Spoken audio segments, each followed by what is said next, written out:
The next speaker, who I think had the hardest work of all the speakers of this meeting in preparing this lecture, Professor Nezam Afdhal from Harvard University. He had to read hundreds of pages of the European guidelines and of the American guidelines, and probably has to dig through all those versions which are updated every now and then, and to tease out the differences. I think there are a few subtle differences, but there is probably now nobody more knowledgeable than you, Nid, really to explain us the difference between Europe and United States guidelines. Thank you, Stefan. Thank you for inviting me. I have to say, in all honesty, I'd never read the guidelines in my life until I had to do this talk. And I certainly have never read a drug label in my life. And I have to also confess, I didn't read them for today. These are my disclosures. So, a great philosopher of the 20th century and one of my heroes, Jedi Master Yoda, doesn't believe in guidelines.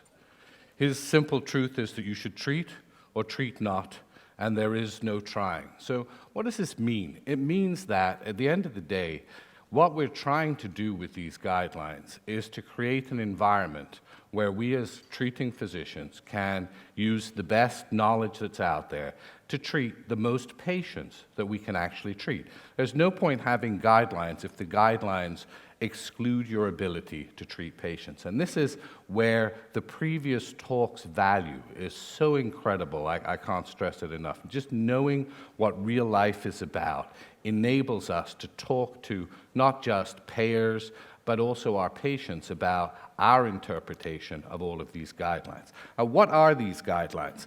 They all start off and say that they are guidance documents. They're to guide us in terms of representing the best available data as interpreted by large numbers of experts across, I'm going to call them Europe and US, but they're essentially ASL, the IDSA, and the EASL guidelines. And since all of these experts know each other, since they all work together, and since they all collaborate with each other, there really isn't a lot of differences between these guidelines except subtle things. These are not clinical pathways. They do not tell you what to do in a specific country or a specific patient. Rather, they're documents that rapidly reflect the pace of change to help you understand the best treatments. And they're certainly not things that we use. Although, as we heard before, in the US, our payers are very keen on guidelines because they can use them to approve and or deny therapy. So some key considerations when we look at guidelines and how we interpret them. For the first thing, the US is not a single payer. So the US is not something that says, oh, in the US they do this. They don't. What we do in Massachusetts is completely different to what they do in Florida, and God knows what they do in New York. And there are multiple federal, state, private insurance companies, and then there are people like the VA system, the prison system, all of which are involved in the care and the treatment of HCV patients. Likewise, the EU is not a single country. Of course it's not. There are many, many countries in the EU, and the national and regional variability in cost and access to therapy is critical when one interprets all of these guidelines. And a guideline is only as good as the availability of the resources and therapies that you have. So again, if you don't have all these drugs, you have to go through the guideline to find what drugs are available to you, which is why in some ways the US guideline is really US-based, because the US guideline throws out therapies very quickly, whereas the EU guideline is more inclusive and includes interferon-based therapies, whereas the US really gets rid of them very, very fast. But these guidelines are more than just about treatment. So let's talk about the other things that they're about in HCV care quickly. So first of all, the guidelines talk about screening and diagnosis. The US stresses risk factor-based screening, and because our epidemiology is very well characterized, because of NHANES, the efforts of the CDC, and our absolute knowledge of where our disease is clustered in the US, baby boomer screening has been suggested and mandated by law in many states in the United States. In Massachusetts, you must, by law, offer every patient born between 1945 and 1965, the baby boomer generation, HCV antibody testing. It doesn't happen. It's a great idea. It's a really fantastic thing. We've been doing it at our institutions across Harvard, and we're still only screening about 25% of those in the baby boomer generation, and we're just not effective. For the EU, it says targeted screening based on local epidemiology and hopefully within the framework of national plans. I'm sure many of the countries would like to be doing this, but they also are not apparent. I'm sure that a lot of you don't have national screening-based plans in EU countries. And that both guidelines agree that it's simply antibody testing with RNA confirmation.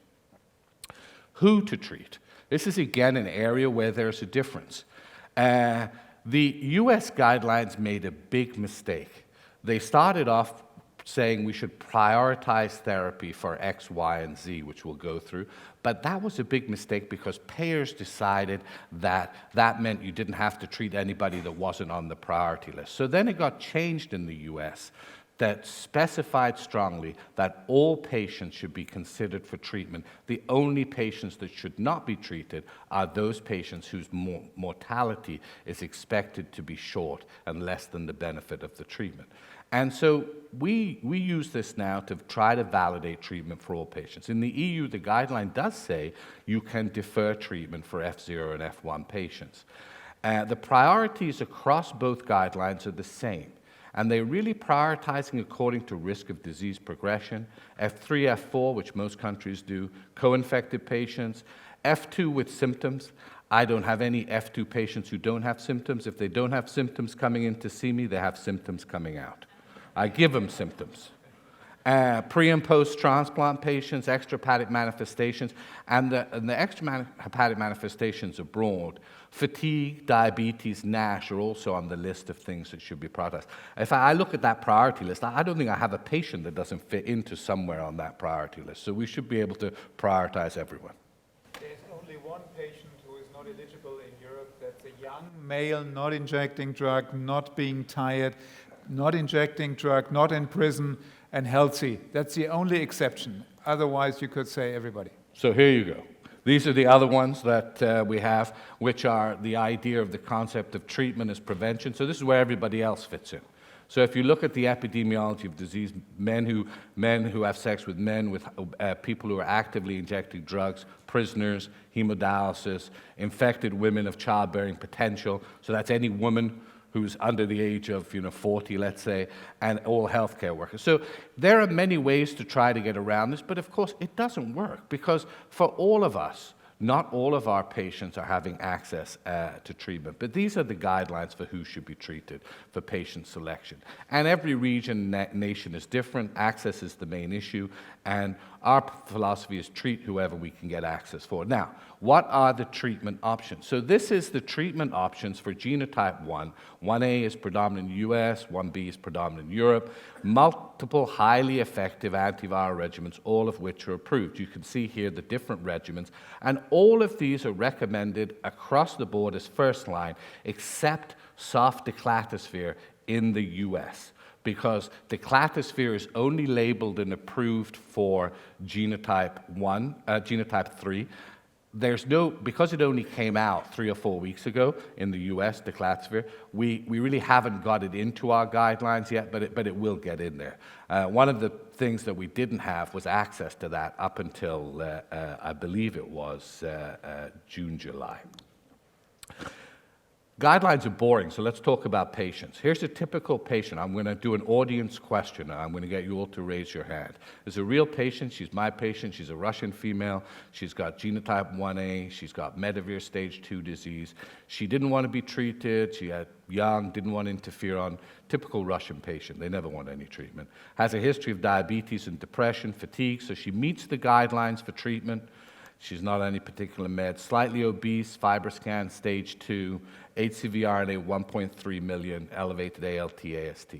This is our guideline choice. These are our choices. And what I want you to do for me, because I want to see it myself, depending on what you think you have that you could treat this patient with today, I want you to vote for each one of these things. So how many people would be able, I don't mean theoretically, I mean in real life, able to give this patient cimeprevir, sofosbuvir, plus or minus ribavirin for 12 weeks?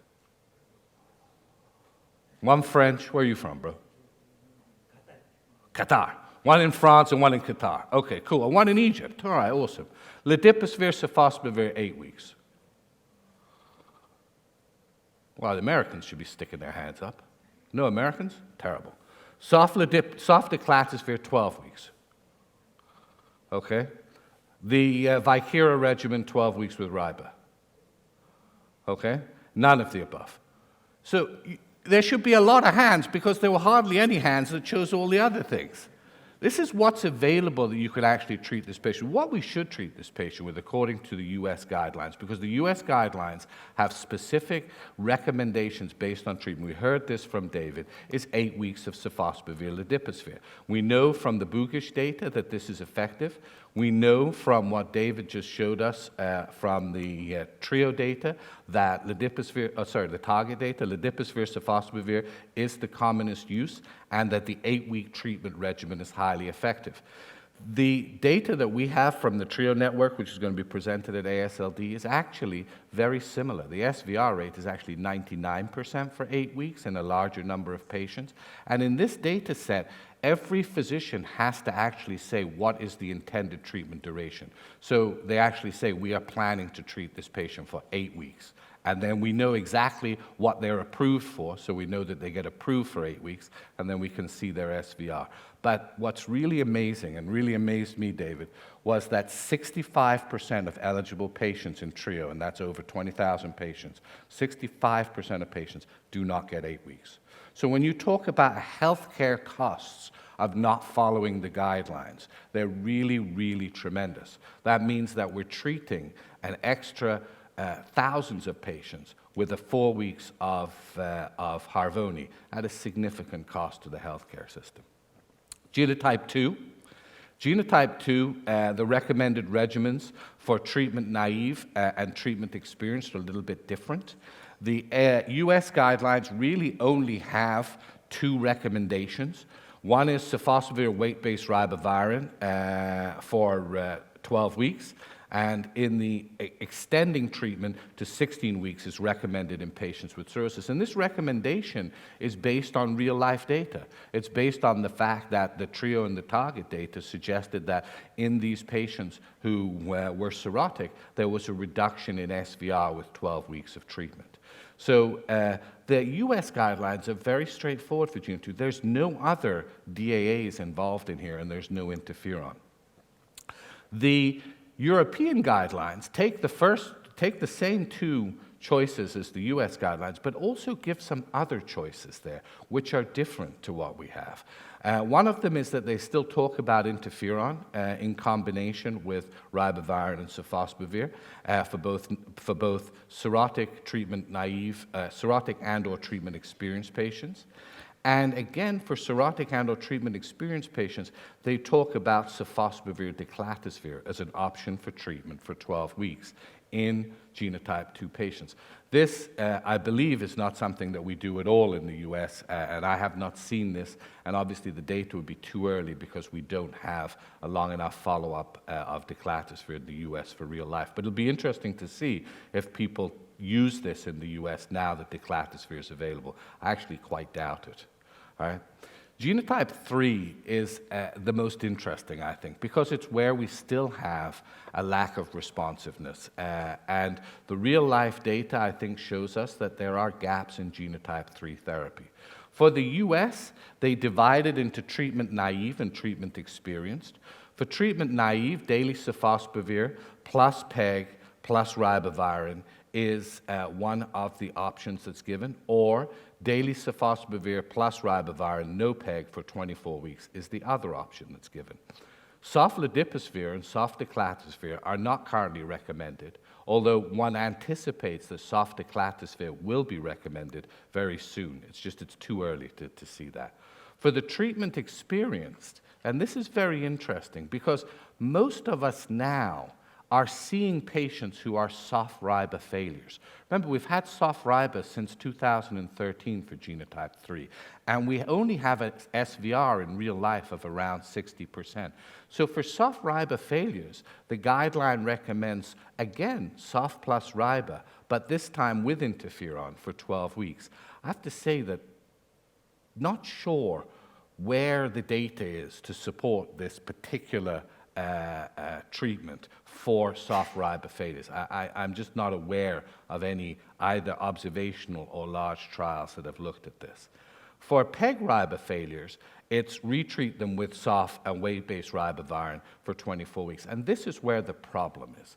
This PEG RIBA failures with cirrhosis is where the problem is. If we followed the guideline here, we're probably going to create another 40% of patients who fail soft RIBA. And then we're going to go back and treat them with PEG soft RIBA. So in fact, this guideline doesn't make sense either. What you should probably do for PEG RIBA failures is actually give them PEG soft RIBA if you believe the first part of the treatment experience. This is very controversial because there's no data for these patients. The US guidelines, the EU guidelines are the same as the US, but they add in declatosvir with sofosbuvir for 12 weeks plus or minus RIBA. There's no 24-week in the actual guideline. And again, we saw that small data set that suggested that 24 weeks might be better. So what would we do for a 44-year-old Hispanic woman who's genotype 3 with cirrhosis who failed PEG RIBA? She'd had a couple of courses of PEG RIBA, relapsed, she's got cirrhosis, she's compensated, high viral load, Geno 3A. These are the choices. Again, I want you to ask yourselves, what do you have available to you to use today? So who would give this patient PEG, RIBA, and sofosbuvir for 12 weeks? Ooh, quite a few. Who would give this patient soft RIBA for 24 weeks? That's 90% of the genotype 3 treatment in the US is soft RIBA for 24 weeks. Who would treat with declatosvir plus sofosbuvir for 12 weeks? We have a lot of declatosvir fans, okay? Cimeprevir plus sofosbuvir for 12 weeks. Nobody? Good. Or wait for other therapies. Yeah, I'm with you, bro. I'll wait for other therapies. All right.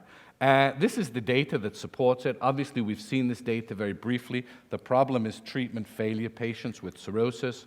And we've also seen the fact that, again, in treatment-experienced patients with cirrhosis, the addition of PEG plus RIBA plus sofosbuvir seems to be the best in terms of response. So, this is numerically superior to using just soft RIBA for 24 weeks in these treatment experience. And this is Ally 3, which is the study that got the approval for the treatment in the US. And again, across the board, patients with cirrhosis don't do as well. So we have a problem with cirrhosis.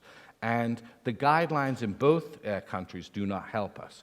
So here, in real life, what happens? 90% of US patients receive soft RIBA 24 weeks.